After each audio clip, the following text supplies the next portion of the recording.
106.1 FM's Wellington Access Radio. You're listening to Eddie. It's Eddie in studio today with Leah and our special guest. Hey. Back again, Octavius Jones. How you doing? Good to be here. How are you feeling, and how's your last couple of months gone? Pretty good considering. So my flight did have to go into isolation because someone did get COVID. Thankfully, I did not, so I stayed negative the whole time.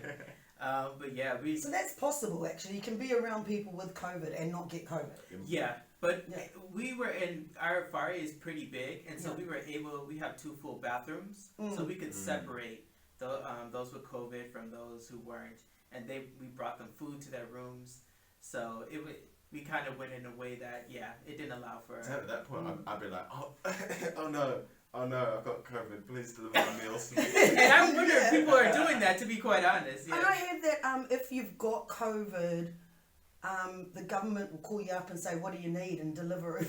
Is this true? Like, what's the truth about that? That they become like a sort of government Uber. Like, what's happening? I wonder. Yeah. I think it's like it's like a support system. So they'd be like, do you need any, like, is there any immediate support sort of stuff that you could have? Right. Oh, that sounds really good. Anyway, at least they're taking care of people as far as I'm concerned. So, like, today, we've got you here because, we're going to be talking about the African Connection Aotearoa's new project starting on the 2nd of April. Yeah. Which I'm excited. is... I'm really excited. Have you enrolled? Yeah? No, I actually still need to write an email to Manji. I'm like, please put my name down. I'll put it down for you. Oh, thank you. That'd be fantastic. And, and the Swahili Workshop, that's what it's called, the Kiswahili Workshop that's starting on the 2nd of April. So, like, I just wanted to start first of all because I know that you studied Swahili and you lived in Africa for a period of time. Yeah, so I during my undergrad education in Wisconsin-Madison, very far away place, very cold, but we had Swahili teachers who came on Fulbrights from Kenya and Tanzania. Wow. So there's a program in America where if you have a language program, some are from Africa, some were for like Brazil and other places in South America, some were from Asia, and you could come as a teacher and teach your language to American students. So I thankfully was blessed to have like a beautiful and wonderful Swahili language teacher.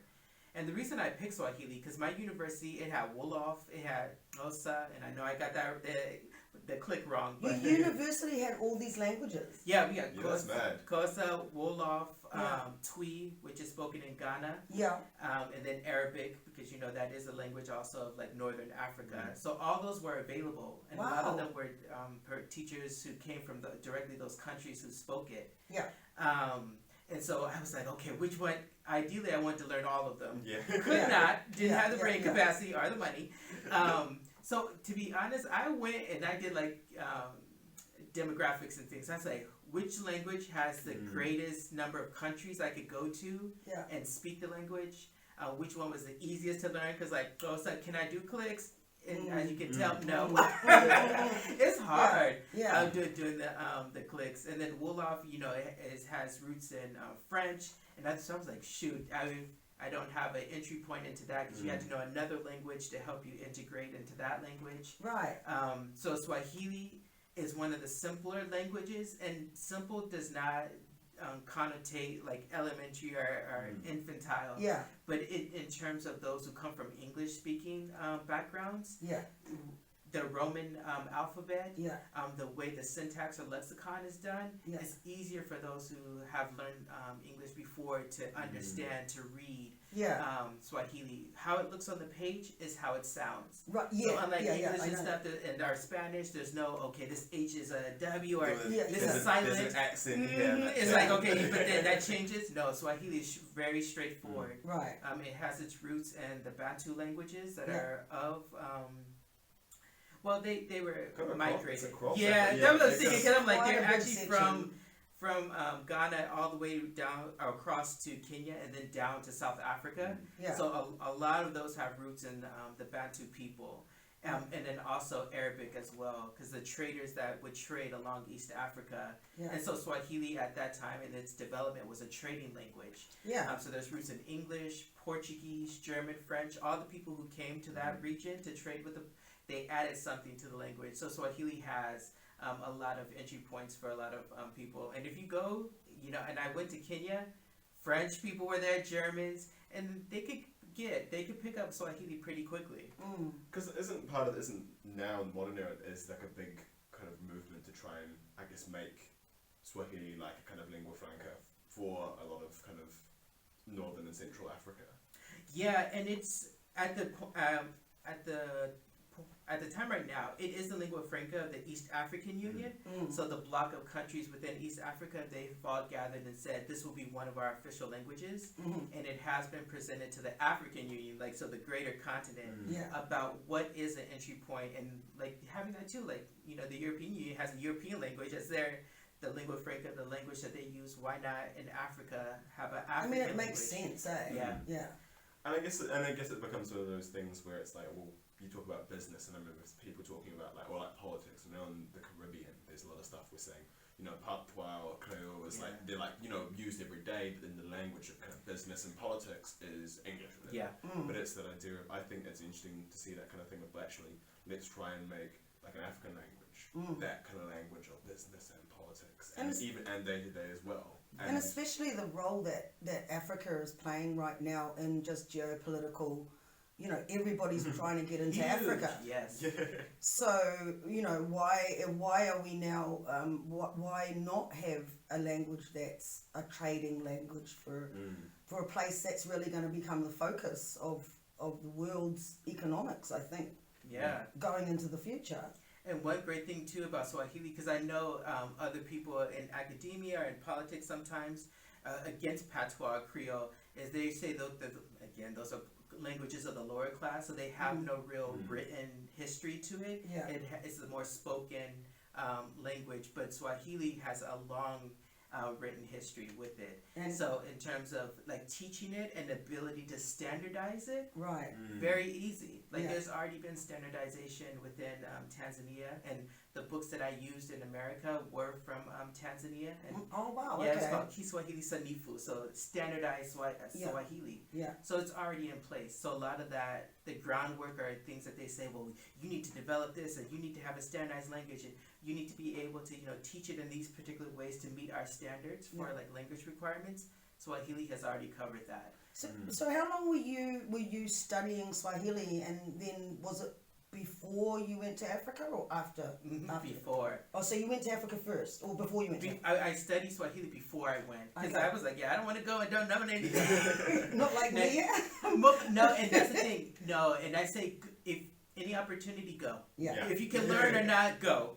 But for me too, and I didn't have the opportunity at the time. So for me, myself, and then I knew I was like, okay, I need to get funding. I need to get someone else to help me go. I don't have the money myself. So I needed to make myself look as at the best possible applicant, to get the funding. And so I was like, okay, I'm going to learn the language. But at the time too, I was pre-med. So I knew I wanted to do medicine and I want to work in Africa. Right. And I was like, well, if I work there, I need to be able to talk to the people. So it was that too. Like I wanted to be prepared, because I knew it wasn't just for vacation. I just didn't want to have drinks and have fun on the beach. I wanted to talk to people. I wanted to be a part of the culture. And at that time, and it's still going there, like I think in the future too, I'm going to live, the latter part of my life in Africa. You really put thought into it, because like before I went to Africa from the west coast of New Zealand, where they had absolutely nothing in the library about Dar es Salaam. And I literally was looking at the map, and this is back in the 90s, and I wasn't very sort of geographically sort of astute. And I was like, oh, it's on the coast, right? I'm taking my boogie board, because I was a surfer. And so I carried this boogie board all the way from Australia, all the way through till Zimbabwe, South Africa, and everything, only to get to Dar es Salaam and find that there's a reef. And the breaks are out there where the sharks are. So my brothers used my boogie board as a lilo for the rest of the time I was there. You should have went to Zanzibar and then like stepped over there. We did go to Zanzibar. We went over there to buy watches because those toy boy, was it Tommy Boy or the boy watches back in the day, back in the 90s. They were being sold over there, so we bought a whole. So I brought them back here, just like to get myself back on my feet when I got back. But yeah, it was all they had all that hip hop stuff. So they had the markets over there. So we went over there for a day, and that place is so beautiful. Yeah. Like I was blown away, and even with the beaches and stuff. But it was a very funny trip with me and my brother. That's all. It was just hilarious because. You know, the whole thing of being treated differently if you're a tourist. So yeah, so my brother goes, when we get to Zanzibar, don't talk. And I'm looking at him like, what do you mean, don't talk? Because as soon as you talk, they're going to know you're a tourist. Exactly. Yeah, actually, how was that kind of experience? Like, having done some Kiswahili before you went over? Like, was there that kind of level, like, what was that kind of interaction where, like, was you at a level that they kind of, obviously they'd still recognize that you were a non-native speaker, but like, how did that change how people interacted with you? Yeah, and it was on like a person-to-person, geography to geography. So I studied for 2 years and at university in an academic setting, so in a classroom. And to be honest, I don't learn well that way. So I felt like my language skills at that point were like rudimentary. And then I went to go live in Kenya for a year. So in Nairobi, they speak Sheng, which is, slang. Yeah, slang. So it's like this mix of English and Swahili. And so in that sense, they'll know because if you don't speak Sheng. So I was speaking like Swahili again, like I said, the Sanifu, right? So the standardized one. So they were like, "You're from Tanzania." So I would use that by the end. I was like, "Yeah." So I would be speaking in Swahili, and they were like, "Okay, yeah, you're black. You speak in, so you're from Africa, but you're not from here." So I was like, "Yeah, my parents are from Tanzania, but then they sent me to school in America because at the time, too, Bush was president, and so they were. I didn't want to be associated with that government."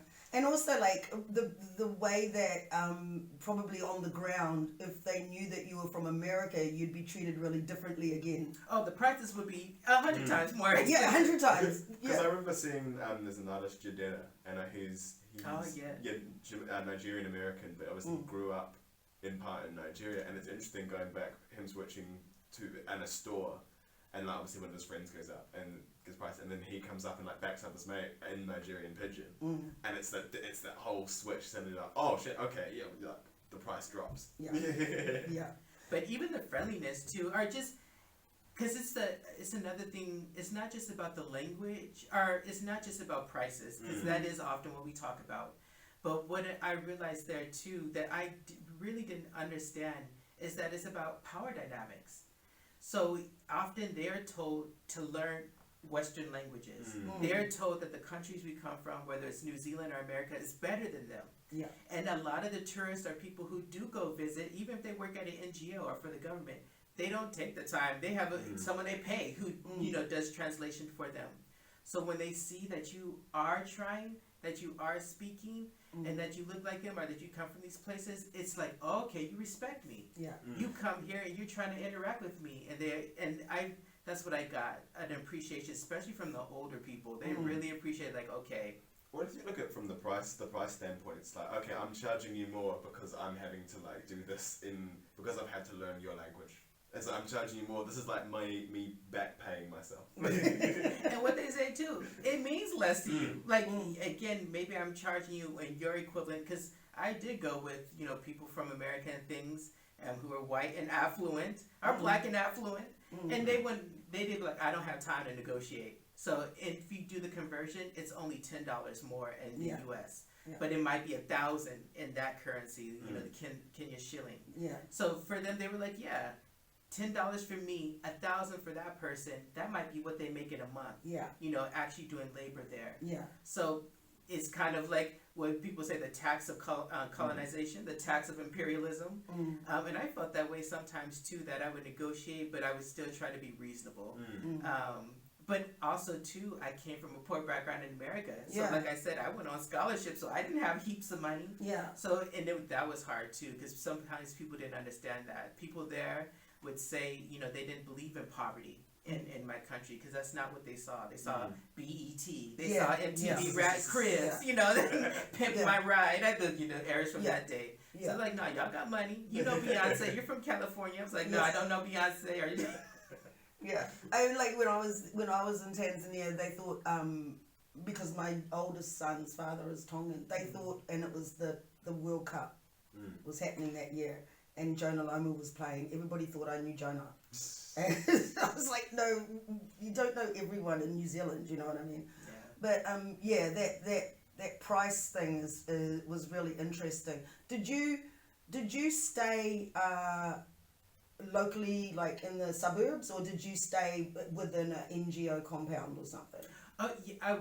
In Kenya we stayed in host families. So I stayed with a Kikuyu family and on Ngong Road, and so we were in a gated estate to a certain extent, or a gated apartment complex. Yeah. And Kibera was on the other side of us. All right. Yeah. And Kibera is like one of the biggest slums in the East Africa area. And then I stayed there for a semester, and then another semester I stayed with the host family and Kwahula Magongo in Mombasa. Right. And that was like what some would consider like slum area. Yeah. It was outside of the city center of Mombasa, where, you know, the poor people live. So I got those experiences. And then I spent some time too in Kwale, which is south of Mombasa, across the ferry. And it was in an elephant sanctuary, so there was no running water, no electricity in that village, and that was an actual village. I don't call the other places, those are not villages, those are cities and towns. So that was an actual village. So I got all the experiences. I got, you know, of being in Nairobi and getting to go get Starbucks coffee. You know, Mombasa, that Costa Rica. Catching the dollars. What do they call them? Matatus. Matatus. Oh my God. But the matatus, again, about like black culture, I love black people. Because the matatus in Nairobi, if you got the right ones that would go to a certain part of the city, they would have big screen TVs and be blasting music. Yeah.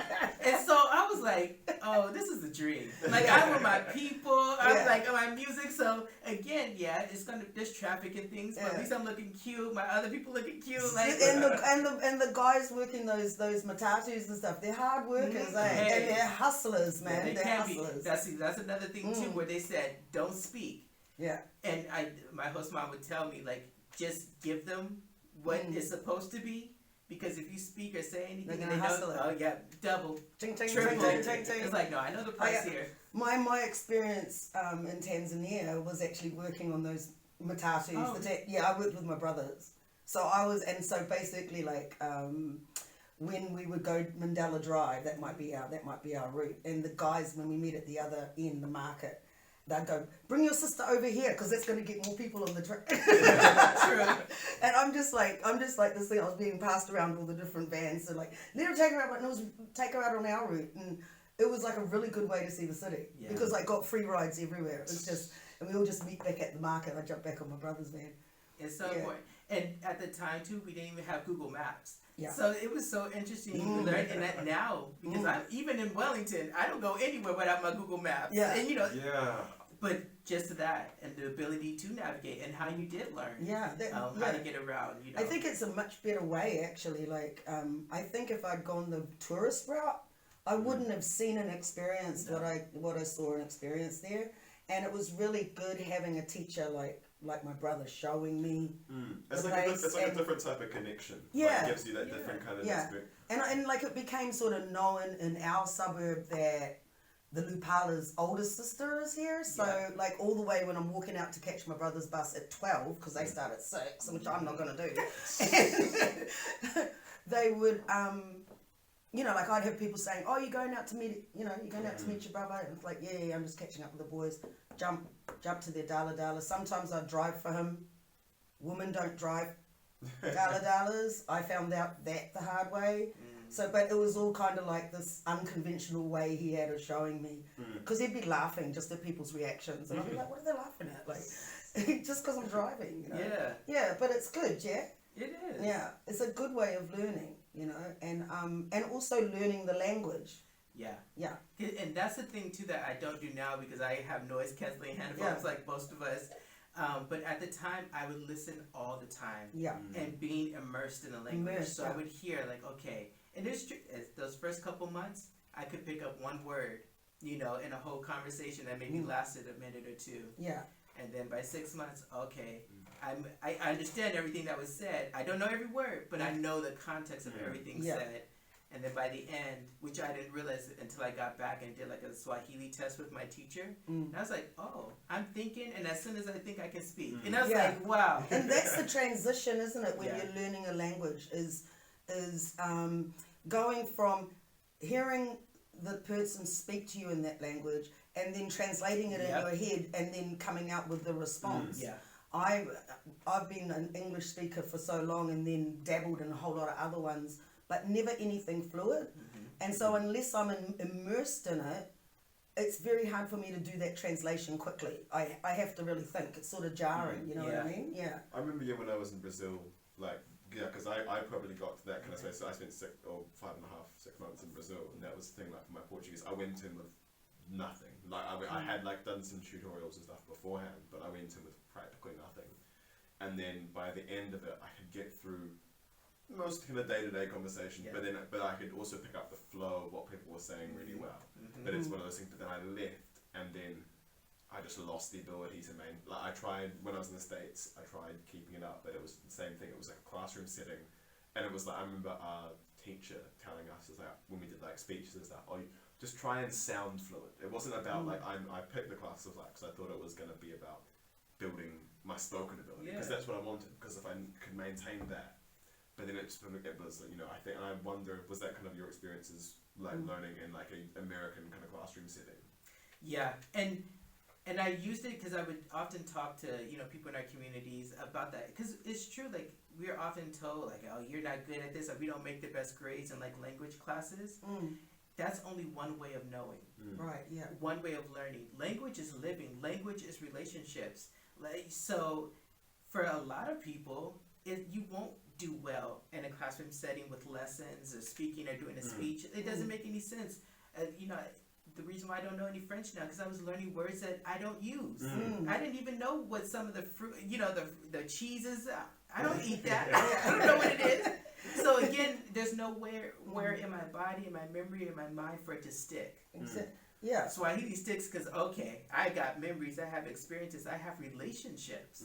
And so, you know, it's true too. So even now, as I'm trying to learn Swahili again for the workshop, and I'm like, oh shoot, this is a little bit more difficult. Because I need that. I do need those relationships. Because that was the problem I found with Portuguese, and that, a lot of how language learns. Because I did TESOL as part of my degree, and that was one thing that came up.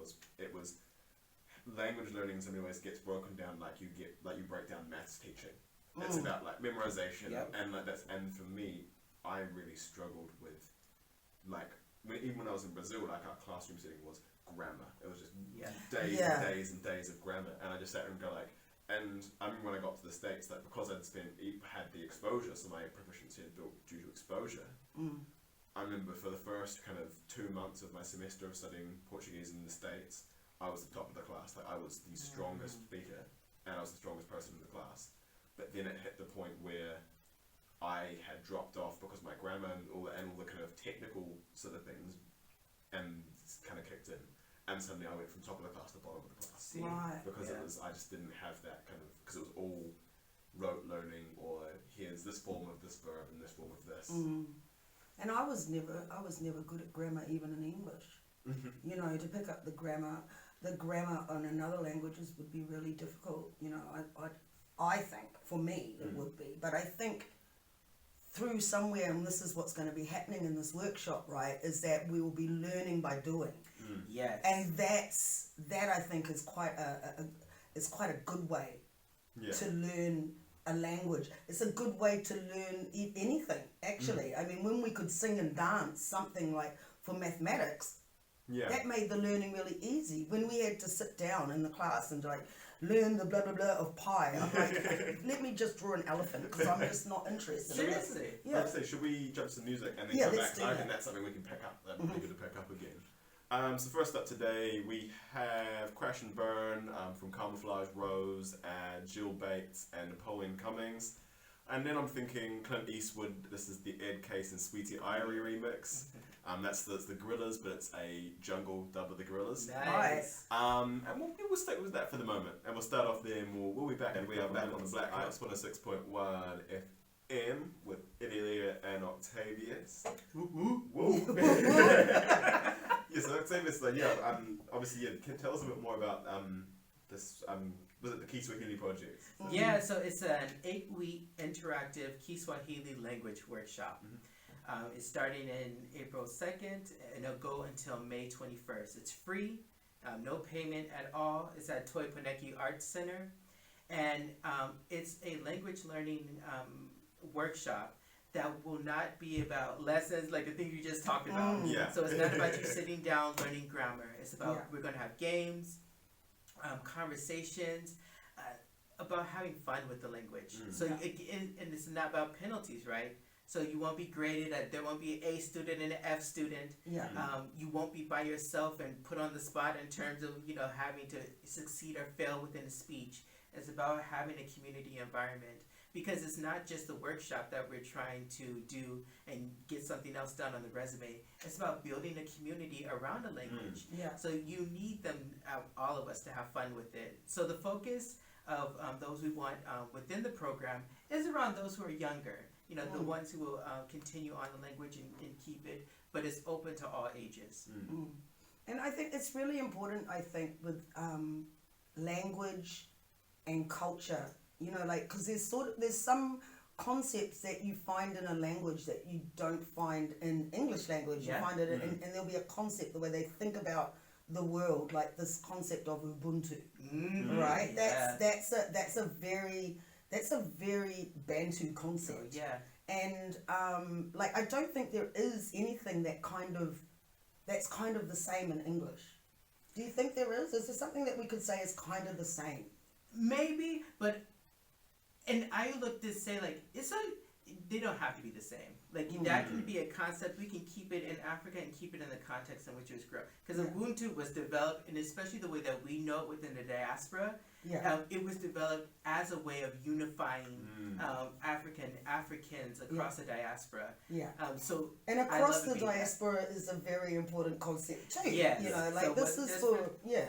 This is for everybody, anybody who has a black heritage. Yes. And I just want to keep it in that generic black term, because I don't like the idea of excluding Caribbean people or Latin American or what. I don't like those ideas of exclusion at all, especially in New Zealand when we're trying to build community and build unity. And we're only going to do that if we start thinking inclusively of who can be, as well as people who may just want to learn an African language. I don't think this has ever been done before. I don't in New believe Zealand, what Jiku and others were saying, no, this is the first time. This is the first, so it's history making. And, Yeah. Jump in there. If you like learning French, why not learn Swahili, Yeah. Well, and I definitely find that it was a tough one, I know, for uni. And that was when I was in the States, again, I want to say there were probably 4 or 5 African languages that I could have done at UNC. Yeah. But which I think is amazing. But it's definitely interesting here, how language programs at uni get pared back. So I remember. Yes. So that was the weird thing when I went to Brazil, was that I wanted to try and learn some Portuguese before I went, but the Portuguese, the language department in Otago had cut Portuguese out. Essentially it was down to French, Spanish, Mandarin, Japanese, and maybe German. Yeah. But they pared it back. They just took a shares to it. And it's one of those things that I definitely feel it's definitely one of those things spaces you need is actually need to be done. Let's try and build these other languages into it. Arabic. Or especially Arabic. Arabic, Swahili, Igbo, Yoruba. Yeah. And so even though I had an excellent program, around the 2006 to 2008, time frame. The reality is, since those teachers that I had from Africa, they were on one-year contracts. So they were not employed specifically by the university. So once they finished their program, no matter how good they were, and they were good. One of my teachers started a full immersion program in the community for white children. So from day one, she only spoke in Swahili to them. And I think they were around the ages of 10 to 14. By the end of like our 8-week program, they were able to conversate. And they zero context, zero, they don't know anything about Africa. So from 0 to 8, they were able to start talking to her and conversing amongst themselves in Swahili. So I was like, oh, she's awesome. She did that. She's back in Africa now. She's back in Tanzania. Even in America, the universities don't keep those scholars in there. It's not it's not like an embedded, it's not like an embedded kind of program. No, it's like contract work. So they don't have to give you all the benefits. And, They appreciate it. They love it. It looks good. We're talking about it and our experiences with Portuguese or Swahili. But then in a few years, so sadly, the generation now, they may not have the opportunities we had. And so that's also what, the workshop and the work that we're doing here in Aotearoa is about. It's about continuing on and taking that mahi on our own communities, about educating, about keeping our languages, our cultures alive. Not just for us, but, for the greater community. And and also like having been here when kohanga reos were first getting set up and coming from that generation where a lot of people couldn't speak te reo, and they had to go back and learn not only the language but also a lot of the history that had been whitewashed in New Zealand. I actually think this is really important, especially for our we have so many of our African heritage kids that have either a white parent or an Asian parent or a Maori parent or a Polynesian parent, and if we don't provide them something on this side, they're only going to be immersed in the other side, because that will be the dominant. I wasn't really immersed in my Pākehā, I was more immersed in the Polynesian one, but that's what happens because that's what's available. You know what I mean?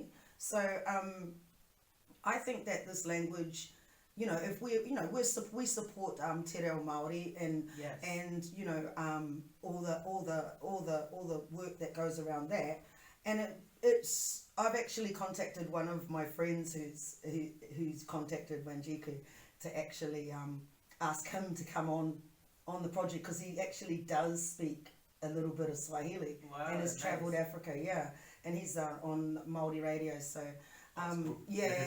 So,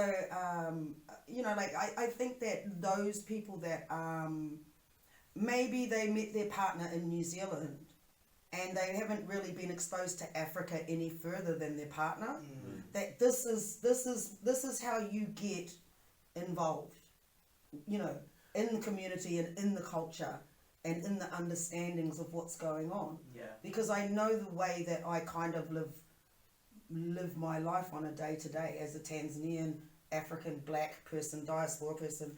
I live it very much like how I probably would have in Tanzania. And if I'd been living in a Polynesian community, those are the things that have influenced me, And I think those sorts of things, like the way that my house is just like a freaking halfway house half the time,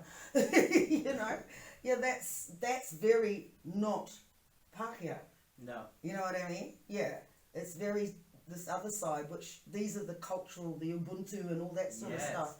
That's how we got to, I got a bit of a question about history, because I think that's one of those things I've seen a lot recently is like the idea of like return tourism, like people from the diaspora returning to Africa. And I guess like for someone from an African American background, what was that kind of experience of, I guess, like of kind of taking on Swahili as a language, and then obviously then going over to Kenya and kind of working in that space and living in that space as a kind of connection point. Like, what was that kind of experience for you?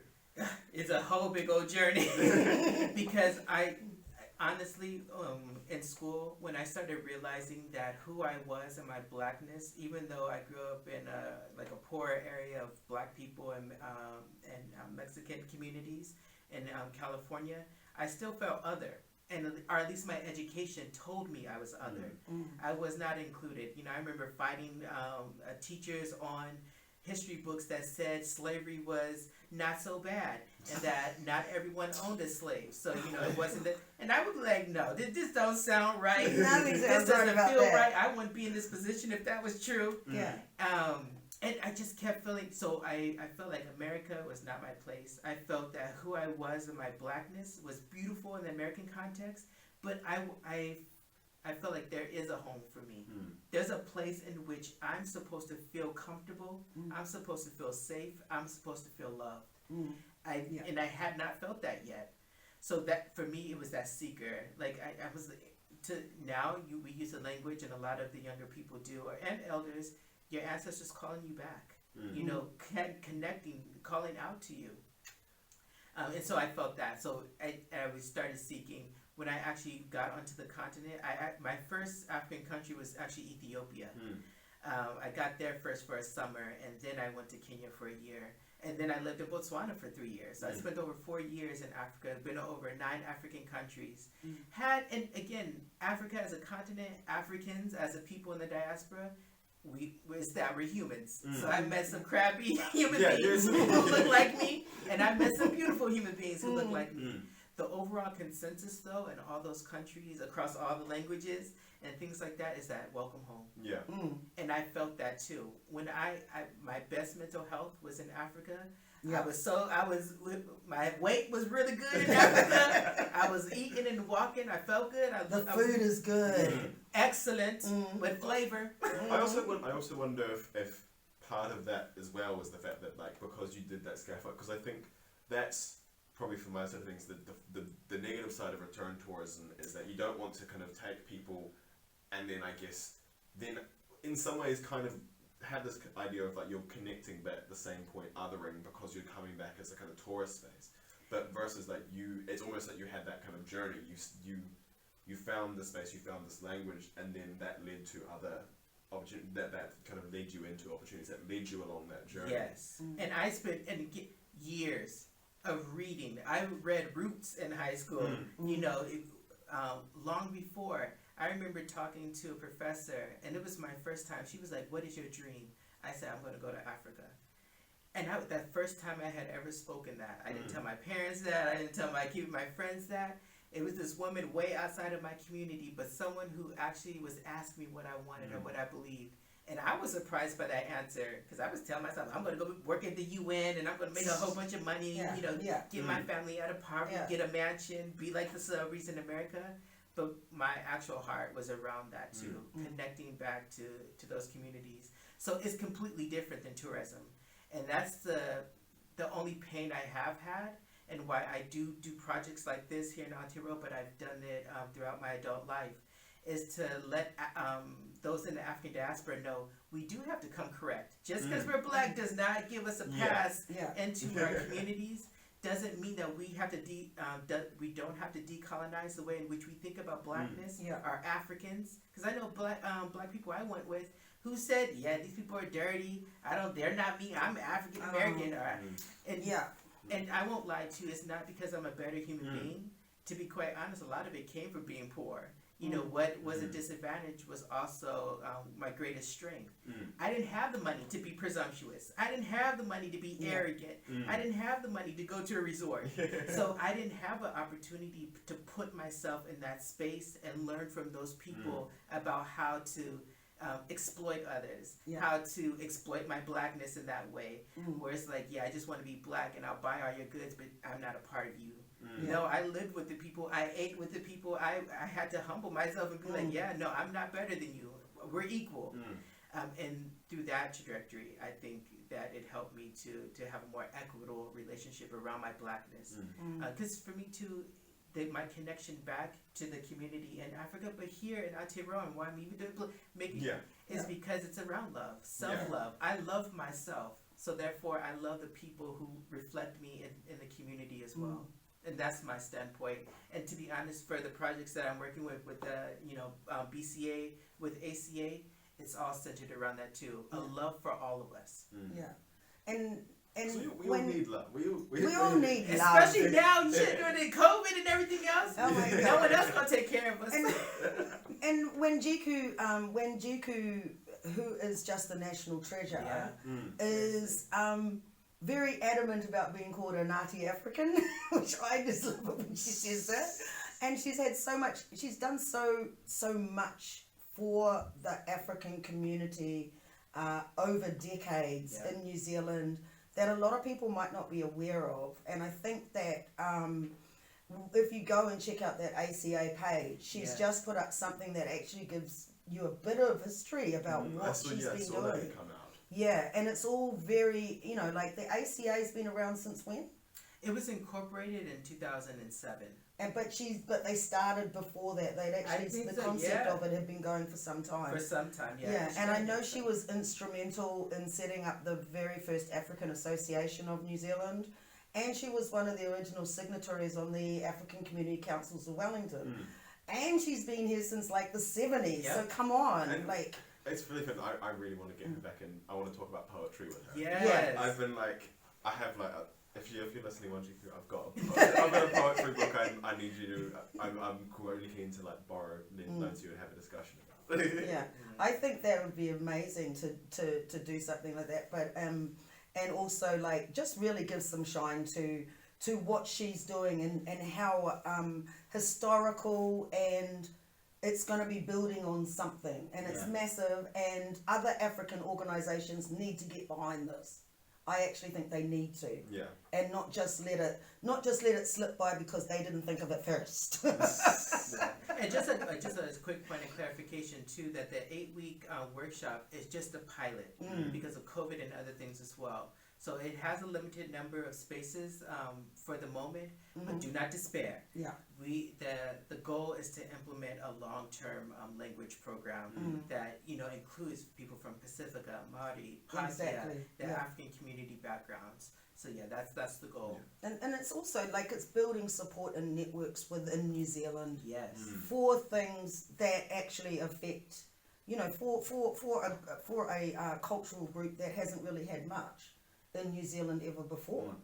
And we're on the surge now of these little fires everywhere, but we've got to really bring it together, you know what I mean? Let's get this bonfire started. Get the big bonfire started. I'm thinking I've got 2 songs I want to play before we turn out the show. One is called Some Changes from Jacques Alamode.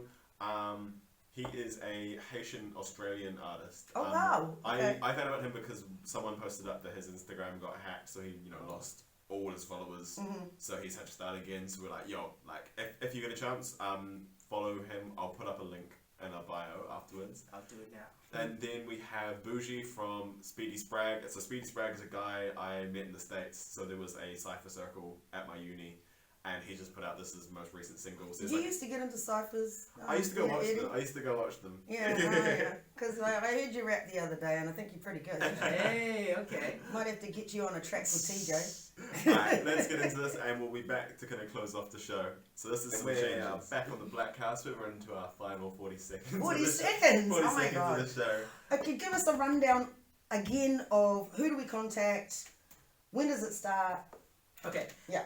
8-week interactive Kiswahili Language Workshop starts on April 2nd at Toipuneki. You can go to our Facebook page, African Connection Aotearoa.